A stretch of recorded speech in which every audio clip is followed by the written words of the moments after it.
Tannie Poppy se liefde vir kos kom al 'n lang pad. Sy sê daar is nie 'n dis wat sy nie kan maak nie. En dit is alles te danke aan haar man. Saans as die man huis toe kom, hy het al geweet, as hy skotteldeeg op die tafel sien staan en ek lê, das ek mos nou siek, want ek wil nie hy brood brei nie. Hoor eens as hy trekker hier langs aan ingestoot het. En hy kom haar binne in die huis. En hy sien die staan die skotteldeeg en ek lê, daar weet hy, dis nou roosterbrood brei. Volgens haar moet jy lus hê om te kook en sy glo vas dat dit help met die geur en verhoed dat die kos brand as jy tydens die bak en brou met die kos praat of vir dit sing. Nou Tannie Reid vir my geleer, as jy kos maak, rooster jy moet dit nooit vergeet nie.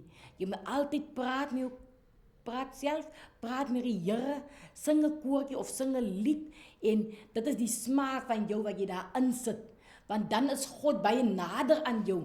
Want hy hoor hy word geroep. Mense van heinde en ver koop elke dag by haar roosterkoeke en dit is hoe die fietsryspan by haar uitgekom het.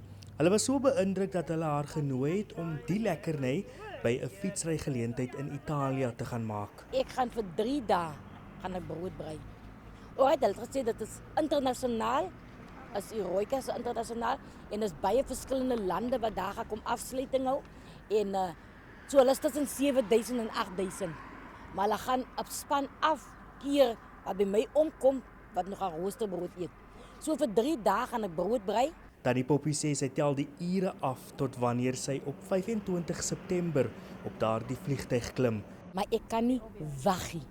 Ek begin dit tel nou die dae al af.